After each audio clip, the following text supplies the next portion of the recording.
వామపక్షాలంటేనే ఉద్యమం, పోరాటం. అటువంటి పోరాట చరిత్ర ఉన్న రాజకీయ పార్టీలో 3.5 దశాబ్దాలుగా పనిచేస్తూ ఎస్ఎఫ్ఐ విద్యార్థి సంఘంలో సభ్యుడిగా తన ప్రస్థానాన్ని మొదలుపెట్టి ఎస్ఎఫ్ఐ జిల్లా కార్యదర్శిగా, సిఐటియు జిల్లా నేతగా, ప్రస్తుతం సిపిఎం జిల్లా కార్యదర్శిగా బాధ్యతలు నిర్వహిస్తున్నారు డి గోవిందరావు గారు. వారు ఇప్పటి వరకు అనేక ఉద్యమాల్లో, పోరాటాల్లో కీలకమైన పాత్ర పోషించారు. శ్రీకాకుళం జిల్లాలో ధర్మల ఉద్యమం, అణు ఉద్యమం, అలాగే ఎన్నో పరిశ్రమల్లో కార్మికుల సమస్యలపై పోరాటాలు సాగించి 350 సార్లు అరెస్ట్ అయినటువంటి చరిత్ర ఉంది. వారు ఆంధ్ర యూనివర్సిటీ నుంచి మాస్టర్ ఆఫ్ లా చదువుకున్నారు. వారితో మనం మాట్లాడుతున్నాం. నమస్కారం గోవిందరావు గారు. నమస్కారం. నిరంతరం ప్రజల కోసం మీరు పోరాడుతూ ఉంటారు. కాకపోతే మొన్నటి సార్వత్రిక ఎన్నికల్లో జిల్లాలో ఒక్క సీట్లో కూడా మీరు పోటీ చేయలేదు. ఎందుకు? దీనికి కారణం ఎన్నికలకు సంబంధించి దేశవ్యాప్తంగా మరి ఇండియా కూటమిలో భాగంగానే ఈ రాష్ట్రంలో పొత్తులు జరిగినాయి. దానికి సంబంధించి అరకు పార్లమెంట్గా మేము ఈ ప్రాంతంలో సిపిఎంగా పోటీ చేసినాం కాబట్టి ఈ రాష్ట్రంలో ఇతర ఉండే ఎలియన్స్ పార్టీలకి ప్రధానంగా ఆ సీట్లు కేటాయించినాయి కాబట్టి ఇక్కడ పోటీ చేయలేదు. అందుకు రాష్ట్రంలోనే పోటీ చేయడం అయితే జరిగింది. కమ్యూనిస్ట్ పార్టీలు పోటీ చేసిన పెద్దగా ఓట్లు రావు, అలాగని సీట్లు రావు. అదే కారణంగా పోటీ చేయలేదని కూడా జిల్లాలో అనుకుంటున్నారు. అదేం కాదు, ఓట్లు సీట్లు ఎరవిని బూర్జో పార్టీలాగా మేము కూడా మద్యము, డబ్బు, తర్వాత ఇట్లాంటివిగా ఇస్తే అందరికీ వస్తాయి ఓట్లు. ఈ పెట్టుబడిదారీ వ్యవస్థలో ఓటు అనేది కూడా ఒక సరుకుని మనం కొనుక్కోవడమే. ఇవాళ మీరు కూడా పోటీ చేసి, వేరు గారు కూడా ఒక ఎమ్మెల్యే పోటీ చేసి మీరు కూడా ఒక 500 కోట్లు 300 కోట్లు పెడితే మీరు కూడా ఒక ఎమ్మెల్యే అయిపోతుంది. పెద్ద సమస్య కాదు. ఈ పెట్టుబడిదారీ వ్యవస్థ మేము కమ్యూనిస్టులుగా మేము ఒక పద్ధతి ప్రకారం మద్యమేమము, డబ్బు పంచము, విధానాలు చెప్తాము, ఓట్లు వేయండి అడుగుతాం అంతే. అందుకోసమే ప్రజలు ఓట్లు, డబ్బు, మద్యము ఇచ్చినప్పుడు వాటికి ఇదైపోయినప్పుడు వాటితో మేము పోటీ పడాలి. అందుకోసం మేము మాకు ఓట్లు పడవు అనేది ఓట్లు సీట్లే కమ్యూనిస్ట్ పార్టీకి ప్రధానం కాదు. పోరాటాలు, ఓట్లు లేకపోతే సీట్లు, ఈ పార్లమెంట్ వ్యవస్థ అనేది ఈ కమ్యూనిస్ట్ పార్టీ పోరాటాల్లోనే ఇది ఒక చిన్న భాగం మాత్రమే. అంతేనా? లేకపోతే ఎర్ర జెండా ప్రభావం ఏమైనా తగ్గుతూ ఉందా? ఎర్ర జెండా ప్రభావం తగ్గే ప్రసక్తి లేదు. ఎర్ర జెండా ఈ వ్యవస్థలో సమస్యలు ఉన్ననాలు ఎర్ర జెండా పోరాటం కొనసాగుతూనే ఉంటుంది. ఎర్ర జెండా రెబరెబలాడుతుంది. ఈ ఎర్ర జెండా ఎక్కడే కాదు, ప్రపంచంలో మొత్తం అన్ని ఖండాల్లోని ఈ ఎర్ర జెండా ఎగురుతూనే ఉంటుంది. ఇప్పుడు మన రాష్ట్రంలో ఉండే కొన్ని పార్టీలు ఉన్నాయి. ఒక రాష్ట్రం దాటితే ఈ జెండాలు కనిపించు, కొన్ని పార్టీలు ఉన్నాయి ఈ దేశం దాటితే జెండాలు. మా ఎర్ర జెండా ప్రపంచవ్యాప్తంగా అన్ని ఖండాల్లోనూ కూడా రెబరెబలాడుతుంది, ప్రభావవంతంగా కూడా ఉంటుంది. అది తగ్గింది పెరిగింది అనడానికి ఓట్లు పెట్టి సీట్లు పెట్టి ఎవరేమి లెక్కట్లేదు. ఇప్పుడు ప్రస్తుతం దేశం అభివృద్ధి చెందాలంటే కేంద్రంలో ఉన్నటువంటి బీజేపీ ప్రభుత్వం కొన్ని సంస్కరణలు తీసుకురావాలని ప్రయత్నం చేస్తుంది. ఆ సంస్కరణలకి వామపక్షాలు అడ్డుకుంటూ ఉన్నాయి.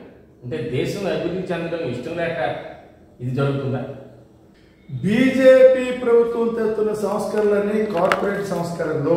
ఈవేళ దేశ సంపద అంతా, ప్రజల సంపద అంతా, ప్రకృతి సంపద అంతా కూడా కార్పొరేట్లకి దారాదత్తం చేస్తుంది, కార్పొరేట్ సంపదలుగా మార్చేస్తుంది.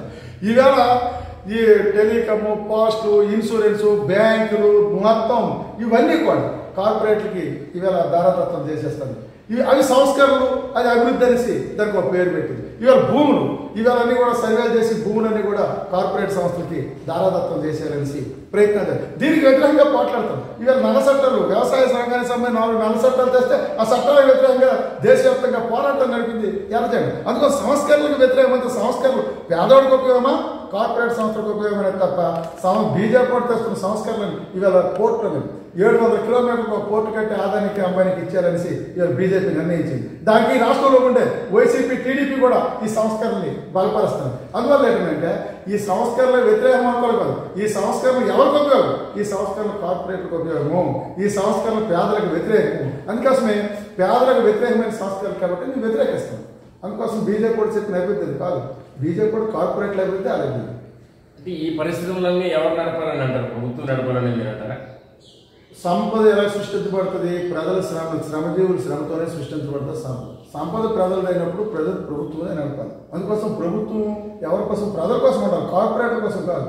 అందుకోసమే కార్ల్ మార్క్స్ తన ప్రణాళికలో ఒక విషయం చెప్తాడు. పెట్టుబడిదారీ వ్యవస్థలోన ప్రభుత్వం అయితే పెట్టుబడిదారులతో వ్యవహారాలు చక్కబెట్టి ఒక చక్కటి కమిటీ మాత్రమే అనేసి ఆయన చెప్తాడు. అందువల్ల ఏంటంటే ప్రభుత్వం నడపాలి. మరి నువ్వు వాళ్ళ కోసం నువ్వు కార్పొరేట్ ప్రజల డబ్బు అంతా వాళ్ళకి ఇచ్చేయడానికి ప్రభుత్వం అంత ప్రకృతి సంపద అంతా కార్పొరేట్లు ఇచ్చేయడానికి ప్రభుత్వం ఉండాలా? ఏమైనా నడపదా? ఇది ప్రజల తలది, ఇది ఏ ఒక్కరి సొత్తు కాదు. ప్రజల ప్రభుత్వం నడపాలి. జిల్లా సమగ్రమైన అభివృద్ధికి మీ పార్టీ వద్ద ఏదైనా ఒక సమగ్రమైన ప్రణాళిక ఉందా, లేకపోతే మీ ఉద్యమాలు ఇవన్నీ కేవలం ప్రకటనలకి పరిమితమని భావించాలి? ఈ శ్రీకాకుళం జిల్లా అభివృద్ధికి కావాలని అంటే ఈ జిల్లాలో ఉండే నదీ జలాల వినియోగం అనేది చాలా కీలకమైనదని చెప్పి కమ్యూనిస్ట్ పార్టీలు చెప్తారు, ఎస్పెషల్లీ సిపిఎం పార్టీ కూడా మేము చెప్తేవాళ్ళు. ఈ జిల్లాలో నదీ వనరులు వినియోగించుకుంటే ఈ జిల్లాని సస్యశ్యామలం చేయొచ్చు. ఈవేళ మనకు వచ్చిన 52.5 టీఎంసీ నీరు కానీ మనం ఉపయోగిస్తే ఈ జిల్లాకి 2 పంటలు పూర్తి స్థాయిలో మొత్తం ఇవ్వచ్చు. ఇవ్వడం ద్వారా 2 పంటలకు నీరు ఇవ్వడం ద్వారా ఉపాధి అవకాశాలు పెరుగుతాయి, కొనుగోలు శక్తి పెరుగుతుంది. దీనివల్ల వ్యవసాయ ఆధార పరిశ్రమలు వస్తాయి. వ్యవసాయ ఆధార పరిశ్రమలు వస్తే మరింత మందికి ఉపాధి దొరుకుతుంది, మళ్ళీ మరింత మందికి కొనుగోలు శక్తి పెరుగుతుంది. అందువల్ల ఇదంతా ఒక ఇంటర్లింకు. అందుకోసం ఈ నదీ జలాలు వినియోగం చేయాలని చెప్పి కమ్యూనిస్టులు మొట్టమొదటి నుంచి ఆ రోజు నుంచి కూడా ఈ రోజు వరకు పోరాటం కొనసాగిస్తారు. నదీ జల వినియోగం చేయడం, దానికి నిధులు కేటాయించడం, బ్యారేజ్ నిర్మాణం చేస్తే నేరం లేక మొత్తం అంతా కూడా ఇవాళ వంశధార రిజర్వాయర్ కట్టారు. ఆ రిజర్వాయర్కి నీరు వెళ్ళాలంటే బ్యారేజ్ ఉండాలి. ఇవాళ రిజర్వాయర్కి నీరు లేదు, అందులో డెబ్రిటో స్టోరేజ్ తప్ప ఇవాళ రిజర్వాయర్కి నీరు వెళ్ళే పరిస్థితి లేదు. రిజర్వాయర్ నిర్మించడం ఈవేళ అందువల్ల ఏంటంటే వంశధార, నాగావళి, తర్వాత చిన్న జల ప్రాజెక్టులు ఉన్నాయి. పైడిగా ప్రాజెక్టు, ఈ ఆఫ్షోర్ ఇవన్నీ వినియోగం చేస్తే జరుగుతుంది. కానీ నిధులు కేటాయించడం. ఈవేళ వంశధార బ్యారేజ్ ఉంది, 50 సంవత్సరాలు పూర్తయింది. కేంద్ర ప్రభుత్వ నిబంధనల ప్రకారమే 50 సంవత్సరాలు పూర్తయిందని అంటే కొత్త ఆధునీకరణ చేయాలి ప్రాజెక్ట్ని. దానికి 1000 కోట్లు కావాలి. కడతారా? శ్రీకాకుళం జిల్లాకి ఈవేళ అడగతారా? ఎందుకు ప్రశ్నించడం లేదు? మా దగ్గర ప్రణాళిక ఉంది. ఈవేళ ప్రణాళిక ఉంది కాబట్టి మేము చెప్తున్నాం, ప్రణాళిక ఉంది కాబట్టి మేము పోరాడుతున్నాం. ఈ జిల్లాని అభివృద్ధి చేయాలా? జిల్లాని అభివృద్ధి చేయాలంటే ముందు నదీ జలాల వినియోగం చేయాలని చెప్పి మేము పోరాడుతున్నాం. జిల్లాలో, రాష్ట్రంలో, దేశంలో ఎక్కడైనా కానీ పరిశ్రమలు మూతపడిపోవడానికి యూనియన్లే కారణం అని చాలా ప్రచారం జరుగుతుంది. పరిశ్రమలు మూతపడిపోవడానికి యూనియన్లు కారణమా కాదు? అది ఒక తప్పుడు అభిప్రాయము, అది ఒక దుష్ప్రచారము. ఈవేళ కార్పొరేట్ సంస్థలు వచ్చిన తర్వాత పోటీ తట్టుకోలేక చిన్న మధ్యతరగతి పరిశ్రమలు అనేకమైన మూతపడ్డాయి. అవి పార్లమెంట్లో బీజేపీ ప్రభుత్వమే 6 లక్షల పరిశ్రమలు మూతపడ్డాయని గతంలో ప్రకటించింది. అందులో ఎక్కడ యూనియన్లు ఏమీ లేవు.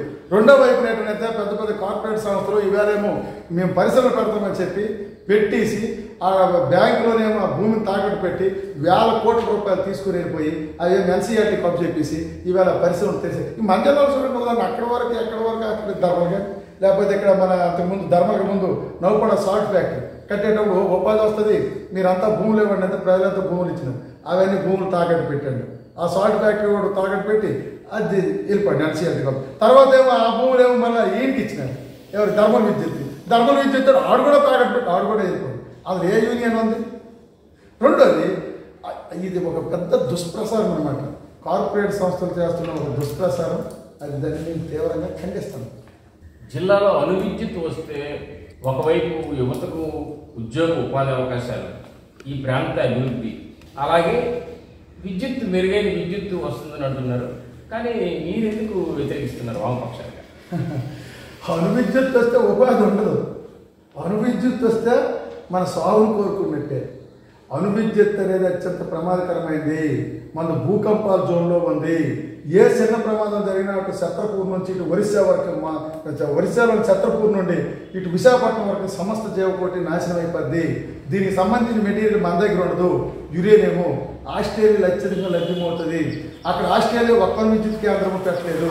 ఈరోజు అణువిద్యుత్ కేంద్రం మనకి ముడిసరుకు లేనిదేమో ఆస్ట్రేలియా నుంచి తెప్పించుకొని వచ్చేమో మనం ఈవేళ ఇక్కడ పెట్టాలని అంత దాని వ్యయం పెరుగుతుంది. విద్యుత్ యూనిట్కి 30 రూపాయల నుంచి 40 రూపాయలు అణువిద్యుత్. అదే ప్రత్యామ్నాయ విద్యుత్తులోనే పవన విద్యుత్తు, అదేవిధంగా సూర్యరశ్మితో, నీరుతోని, వీటితో తయారు చేసుకున్న విద్యుత్ అయితే యూనిట్కి 20 పైసలు 30 పైసలు పడుతుంది. నీవేమో ప్రమాదకరమైన తీసుకొచ్చి ఉపాధి అవకాశాలు దొరుకుతాయి. అమెరికా వాడు పెట్టిన శాతాలకి తలొక్కి ఈవేళ ఇక్కడ అణువిద్యుత్ పెడతారు. అణువిద్యుత్ ఖచ్చితంగా వ్యతిరేకించి తీరాలా, లేకపోతే మొత్తం ఈ ఉత్తరాంధ్ర కూడా సర్వనాశనం అయిపోద్ది. అందుకోసము ఈ అణువిద్యుత్ కేంద్రం ఉపాధితో లింక్ పెట్టడం లేదు. అణువిద్యుత్ కేంద్రాన్ని వ్యతిరేకించవలసింది. శ్రీకాకుళం అంటే వ్యవసాయ ఆధారిత జిల్లా. జీడి, కొబ్బరి రైతులు కూడా చాలా ఎక్కువ మంది ఉన్నారు. అసలు వాళ్ళకి ఎన్నో సమస్యలు ఉన్నాయి, వాటి పరిష్కార మార్గాలు మీ దగ్గర ఏమైనా ఉన్నాయా, లేకపోతే మీ పోరాట క్రమంలో ఏం చేయాలి? జీడీ కొబ్బరికి సంబంధించి గతంలో జీడీకి సంబంధించి కమ్యూనిస్ట్ పార్టీలు పోరాటం చేయడం జరిగింది. జీడికి రైతాంగానికి గిట్టుబాటు ధర ఇవ్వడం ద్వారా జీడి పరిశ్రమ అంతా కూడా అభివృద్ధి అవుతుంది, పరిష్కారం కూడా దొరుకుతుంది.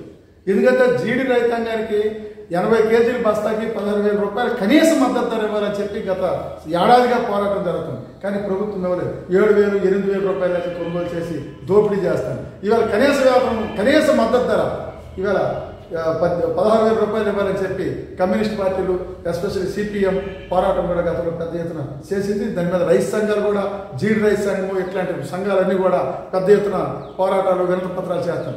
జీడి రైతాంగానికి మేలు చేకూర్చడం ద్వారా, గిట్టుబాటు ధర ఇవ్వడం ద్వారా జీడి విస్తారంగా పడుతుంది. దానివల్ల జీడి పరిశ్రమలోకి ముడిసరు దొరుకుతుంది, జీడి పరిశ్రమ కూడా అభివృద్ధి అవుతుంది.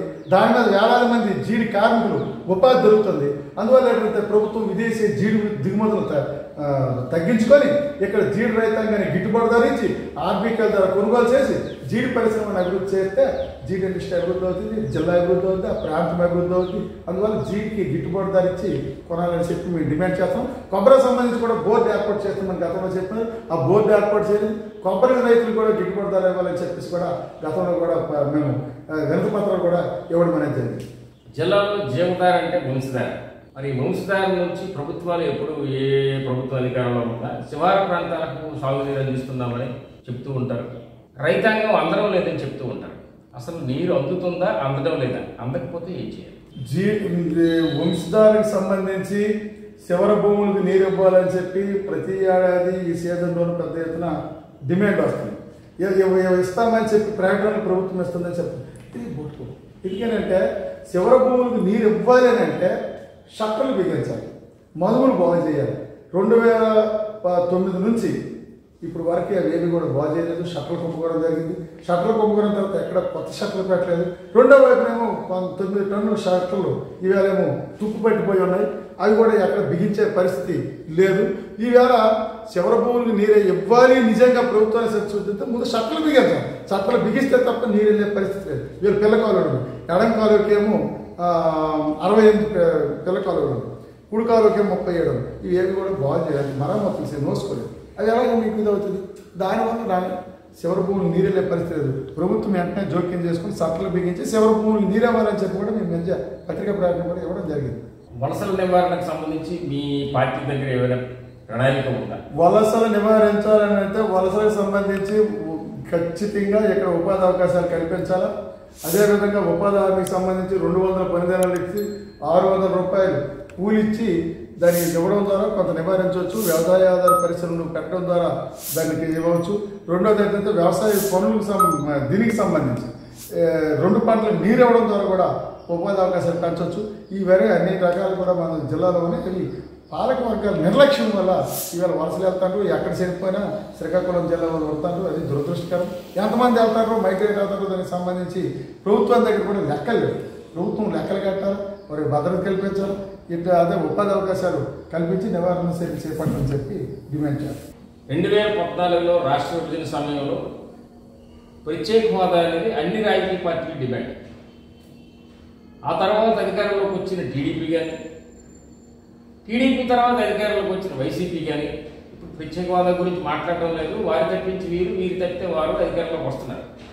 ప్రత్యేక హోదా నినాదం అప్పటి నుంచి లేవనెత్తుంది మీ పార్టీ. దీన్ని ఎక్కడా కూడా ఒక సీట్ కూడా క్యాప్చర్ చేసుకోవడం కానీ, అంటే ప్రత్యేక హోదా నినాదం జనంలో ఉన్నట్టే లేదు. ప్రత్యేక హోదా ఉందని కావాలని కోరుకుంది. ప్రత్యేక హోదా కావాలని ఇప్పటికీ డిమాండ్ చేస్తాం. అయితే దీనికి సంబంధించి టీడీపీ, వైసీపీ అడగలేదని అంటే అది అడగాలి. దాని మీద ఉద్యమాలు గతంలో కూడా చేసినాం. గతంలో కూడా ప్రత్యేక హోదా ఉద్యమం కూడా పెద్ద ఎత్తున రాష్ట్రంలో నడిచింది. ఇంకా భవిష్యత్తులో కూడా ప్రత్యేక హోదా కావాలని, ప్రత్యేక హోదా ఇవ్వడం ద్వారా ఈ రాష్ట్రం అభివృద్ధి చెందుతుంది. అందుకోసం ప్రత్యేక హోదా కావాలని డిమాండ్తో కొనసాగుతాం. అది దానికి సంబంధించి అంటే మన పొరుగునే ఉన్నటువంటి ఒడిశా రాష్ట్రం కానీ, దానికి పొరుగునే ఉన్నటువంటి బీహార్ రాష్ట్రం కానీ ఇవాళ ప్రత్యేక హోదా కావాలని అడుగుతున్నారు. కూటమిలో ఒకరు ఉండి అడుగుతున్నారు, ఒకరు బయటకు వచ్చి అడుగుతున్నారు. కానీ మన నుంచి ఇక్కడ ఎవరు కూటమిలో ఉన్నవారు కానీ, కూటమి వెనక నుండి మద్దతు ప్రకటిస్తున్న వారు కానీ అడగడం లేదు. ఆ పార్టీల మీద ఒత్తిడి చేసే ఆలోచన ఉందా లేదా? ఇది రాష్ట్ర వ్యాప్తంగా జరిగే కార్యక్రమానికి సంబంధించి రాష్ట్ర వ్యాప్తంగా పార్టీలు నిర్ణయిస్తాయి. అందుకోసం నిర్ణయం అయితే ఒకటి మాత్రం ఒక ప్రత్యేక హోదా విభజన హామీలు అమలు చేయాలంటే రాష్ట్ర ప్రజలతో ఆకాంక్ష. దానికోసం భవిష్యత్తులో ఏం జరుగుతుందని వేచి చూడాలి. దానికోసం కూడా రాష్ట్ర వ్యాప్తంగా పార్టీలు ఇవన్నీ కూడా ఏ పిలుపులు ఇస్తాయి అనేది అది రాష్ట్ర వ్యాప్త కార్యక్రమం అని చూడాలి. అంటే ఒక్క కమ్యూనిస్టులే ప్రత్యేక హోదా నినాదం లేవనెత్తే కంటే ఇతర పౌర సమాజంతో పౌర సంఘాలతో ఇతర పార్టీలు కలుపుకొని చేసినట్టయితే దానికి మరింత మద్దతు దొరికే అవకాశం ఉంటుంది. అందరితో కలుపుకునే చేస్తారు. విషయాల ఐక్య ఉద్యమంతోనే చేయడం జరుగుతుంది. అంతే తప్ప ఎవరు ఒకరిద్దరు కమ్యూనిస్టులు చేసిందే కదా, అందరూ చేస్తారు. సీఆర్ కూడా. ధన్యవాదాలు గోవిందరావు.